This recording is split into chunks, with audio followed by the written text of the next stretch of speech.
parou para se perguntar como funciona a insulina? Será que a insulina, de repente, faz mal à saúde? Qual é o tempo de ação de cada uma das insulinas? Então, não perca a resposta para essa e outras perguntas no vídeo a seguir. Oi pessoal, tudo bem? Eu sou o Ronaldo e estamos aqui para mais um vídeo do nosso canal.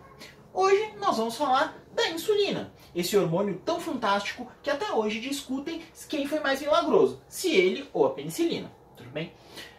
Bom, vocês devem ter visto no último vídeo, se não viram, cliquem aí no link que a gente vai deixar no canal para vocês assistirem, que a insulina foi descoberta em 1921 por 4 pesquisadores, chefiados pelo Dr. Frederick Banting. Tá?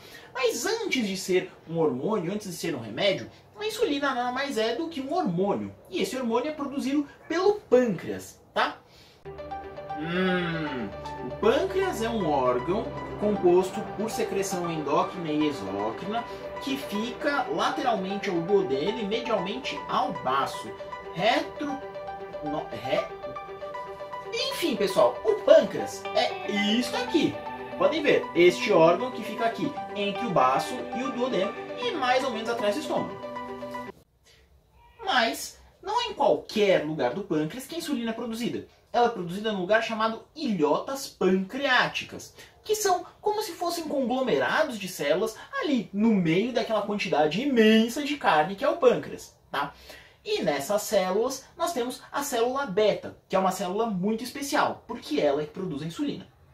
A insulina, quando é jogada no sangue, ela tem este formato aqui. O formato deste rocambolezinho, tá? Que esta é a pró-insulina. Quando ela é jogada para fora, o que acontece? Esse rocambole é cortado.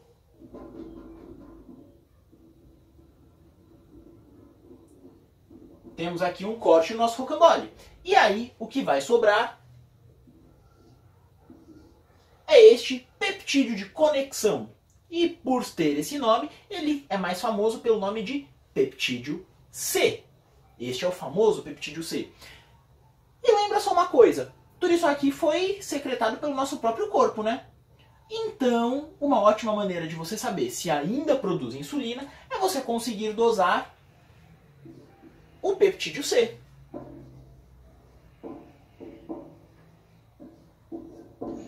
Se você tem peptídeo C, você ainda tem produção de insulina. Se não tem, infelizmente, a gente vai ter que fazer a reposição do hormônio.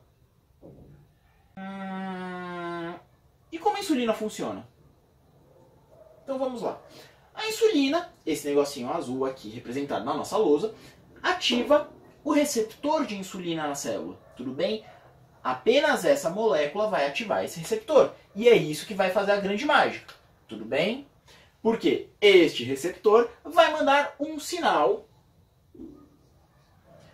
para um transportador chamado GLUT4, que é um transportador de glicose, principalmente nas células do fígado, do músculo. Isso vocês não precisam saber agora. Só saibam que o GLUT4, que está lá guardadinho dentro das células, vai para a membrana da célula.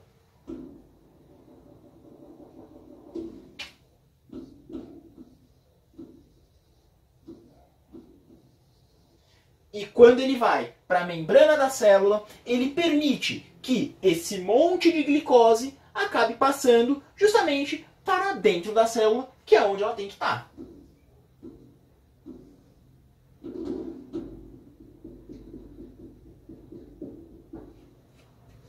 Ficou claro? Pausa o vídeo, assiste de novo se você ficou com dúvida, isso é muito importante. Porque, basicamente, a insulina nada mais é do que uma chave que abre a porta da célula para a gente conseguir colocar a glicose para dentro. Tudo bem? Depois que o Banting e sua equipe descobriram a insulina, todas as pessoas com diabetes no mundo começaram a utilizar o hormônio com bastante sucesso. Só tinha um problema. Como a insulina tinha um tempo de duração limitado no organismo, as pessoas tinham que aplicar várias vezes ao dia. E durante a noite, quando você está dormindo, isso pode ser um problema, né?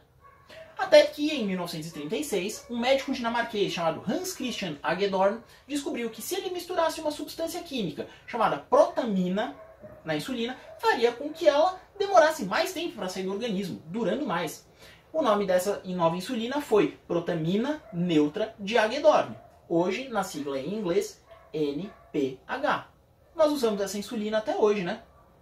Inclusive, todas as outras insulinas também são derivadas de modificações pequenas na molécula, ou às vezes troca algum aminoácido, ou é acrescentado alguma coisa a mais para que ela haja mais lento ou mais rápido, tudo baseado naquela fórmula derivada do rocambole, que você viu no vídeo um pouquinho mais cedo.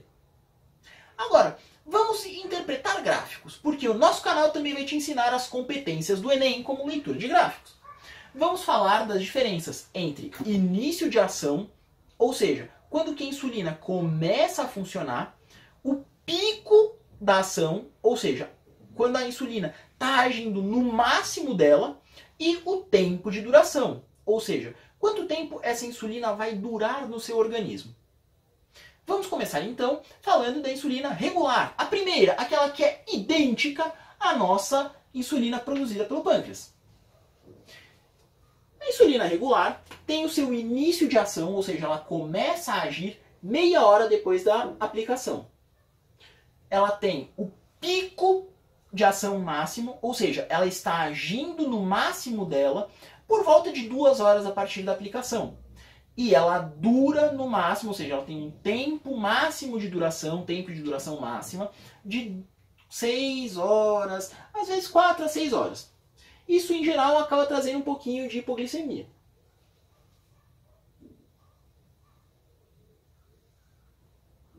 Tudo bem? Esta é a curva da insulina regular.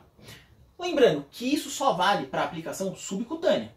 Toda vez que a gente aplica essa insulina na veia, ela age muito rápido. Ela começa a agir imediatamente, tem o pico de ação em 10 minutos e acaba em 15 minutos. Então, por que a gente não usa isso o tempo todo? A primeira coisa, é muito mais complicado você aplicar na veia. Aumenta o risco de infecção, aumenta a dor, melhor não utilizar dessa forma. Mas, para o tratamento de cetoacidose e nos hospitais, a gente usa e dá certo. Agora, vamos falar da insulina NPH, a segunda a ser desenvolvida. A insulina NPH tem o seu início de ação entre 2 e 4 horas a partir da aplicação dela. Tudo bem? Ela tem a sua ação máxima entre 5 e 8 horas depois da aplicação. E ela dura em torno de 10 a 12 horas. Vocês perceberam que ela é uma insulina que varia muito, não é? Início 2. Por que será que isso acontece? Na verdade, isso acontece por conta da mistura entre a protamina, que é aquela coisinha branca que fica no fundo do pote da insulina, e a insulina propriamente dita, que é o líquido. Por isso é muito importante você homogeneizar o frasco pelo menos 20 vezes, ou seja, rolando na palma das mãos com calma. Lembrando, não é para você chacoalhar como se fosse a sua coqueteleira da academia, tudo bem? Isso é um remédio, não um shake de proteínas. Tudo bem? Vamos falar agora das insulinas mais rápidas disponíveis no mercado, também chamadas de insulinas rápidas ou às vezes até de ultra rápidas, justamente porque tem uma delas que é muito rápida mesmo. Em geral, elas começam a agir em torno de 10 minutos da aplicação. Tem uma delas que começa a agir até em 5 minutos, mas no momento ela não está disponível no mercado brasileiro, agora final de agosto de 2018. Daqui a pouco ela é liberada, o vídeo fica meio desatualizado, mas não tem problema. Você, nosso espectador e inscrito no canal, já sabe disso e, logicamente, já está atualizado. Essas insulinas normalmente são utilizadas para correção de hiperglicemias, né, ou para corrigir aquilo que você comeu na sua alimentação. E por isso o nome dessa insulina pode ser também chamado de insulina usada para dar bolos. Dar bolos o que significa? Você dá uma quantidade de insulina nesse momento para que corrija a hiperglicemia ou a alimentação. Tudo bem? A curva, como nós já falamos aí do tempo, mentira, nós não falamos do tempo, ó, já estou até me perdendo. Início de ação, em média, 10 minutos. Pico da ação, ação máxima, por volta de 1 hora, no máximo 1 hora e meia. E o final da ação, por volta de 3 horas. Vocês podem ver como a curva fica alta, aguda e termina rápido.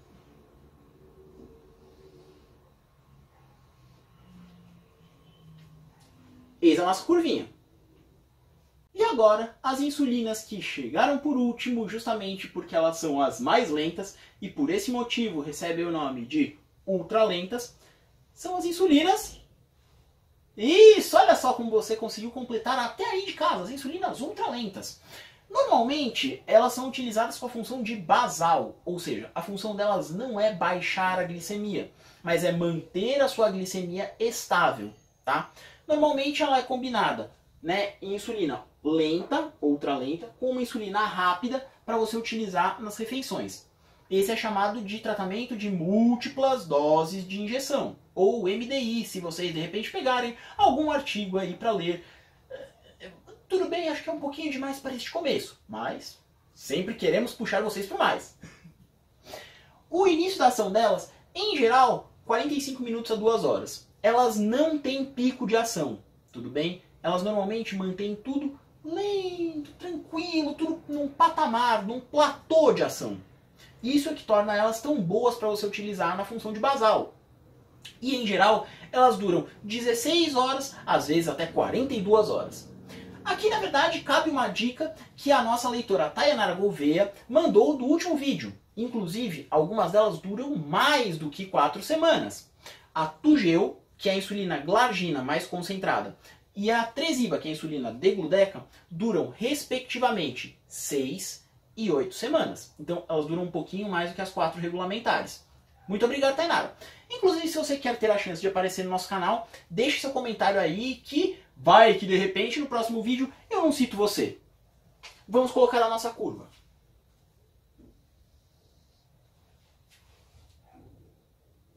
Perceba que eu não tinha nem espaço no gráfico para colocar todas elas, né? Já deu para perceber, depois de a gente conversar durante todo esse tempo de insulina, que se a insulina é produzida normalmente pelo nosso pâncreas e a gente só está repondo este hormônio de uma maneira diferente, insulina não faz mal, né? De onde será que veio esse mito de que a insulina faz mal, deixa cego, causa problema nos rins? Infelizmente, do atraso no uso da insulina. Muitas pessoas que precisariam estar utilizando a insulina já com maior frequência acabaram tendo esse uso postergado por todo tipo de motivo. Às vezes porque diziam para o médico que não queriam, às vezes o médico não identificava esse momento, não sabemos. E aí, quando começavam a utilizar a insulina, as complicações crônicas já estavam estabelecidas. E aí acabavam associando que começou a insulina, apareceu a complicação. Mas não, isso é mentira! A falta da insulina causa complicação, mas a insulina, não. O que a insulina pode causar, na verdade, é hipoglicemia, que é a principal efeito adverso desse remédio. O que é hipoglicemia? Justamente a glicose baixa no sangue. E nesse caso, você tem que comer alguma coisa para repor. Mas hipoglicemia é tema para outro vídeo. Inclusive, falando de outro vídeo, se você gostou desse vídeo, deixa aí o seu like, para que eu saiba que você gostou, logicamente. Se inscreva no canal clicando aí embaixo, porque assim você vai receber as notificações dos próximos vídeos antes de todo mundo. E deixe seu comentário, principalmente utilizando a hashtag Arquimago da Insulina, e assim nós poderemos ter uma comunicação boa. Eu tento responder o máximo dos comentários, todos aqueles que chegam na minha caixa de mensagens, no Instagram, no Facebook e principalmente no YouTube. Tudo bem, pessoal? Ficamos por aqui e até a próxima. Tchau!